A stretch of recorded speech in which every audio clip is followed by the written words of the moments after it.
Hi friends, సుగుణాలు ఛానల్కి స్వాగతం సుస్వాగతం. నేను మీ స్వీటీని. కళ, శిల్పం, శక్తి ఈ మూడు ఒకే చోట కలిసిన స్థలం గురించి విన్నారా? భూమి కింద నుంచి వెలువడిన దేవాలయం అని చెబుతారు. అది కర్ణాటకలోని పట్టడక సమూహ దేవాలయాలు. ఈ దేవాలయాలు యునెస్కో వారసత్వ క్షేత్రాలు. పట్టడకల్ దేవాలయ సమూహం 7వ నుండి 8వ శతాబ్దాల మధ్య చాళుక్య వంశరాజులు నిర్మించారు. ఇది కృష్ణానది తీరంలో ఉంది.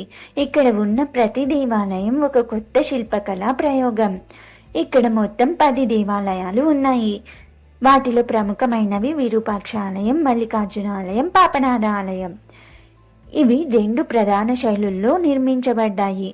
ఉత్తర భారత శైలిలోని నాగర శైలి మరియు దక్షిణ భారత శైలిలోని ద్రావిడ శైలి.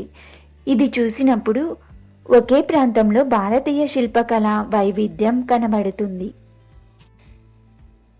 పురాణాల ప్రకారం ఈ దేవాలయాలను చాళుక్య రాజులు యుద్ధ విజయాల తర్వాత కృతజ్ఞతార్థంగా నిర్మించారంట. ఇంకా ఒక విశేషం ఏమిటంటే, విరూపాక్ష ఆలయం నిర్మాణం పల్లవుల కాంచీపురం ఆలయానికి ప్రేరణగా నిలిచిందని చరిత్ర చెబుతుంది. ఆలయ గోడలపై శివుని తాండవం, నర్తన గణపతి, పార్వతీ కళ్యాణం వంటి శిల్పాలు చెక్కబడ్డాయి. ప్రతి ఒక్కటి జీవంతంగా కనిపిస్తుంది, రాళ్లల్లో ప్రాణం ఉన్నట్టుగా కనిపిస్తుంది. ఇక్కడ ప్రతి సంవత్సరం జరిగే చాళుక్య ఉత్సవం సమయంలో ప్రజలు పురాతన దుస్తులు వేసుకుని పాతకాలపు రాజభవన వాతావరణాన్ని సృష్టిస్తారు.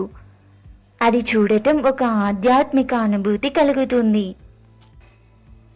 పట్టడకల్ దేవాలయాలు మన చరిత్రలో కేవలం కట్టడాలు కాదు, మన సంస్కృతి, మన శిల్పకళ, మన విశ్వాసానికి నిదర్శనం. భారతదేశం ఎందుకు ఆధ్యాత్మిక భూమి అంటారో ఈ స్థలం చూసిన వారికి అర్థమవుతుంది. Thank you friends, bye bye.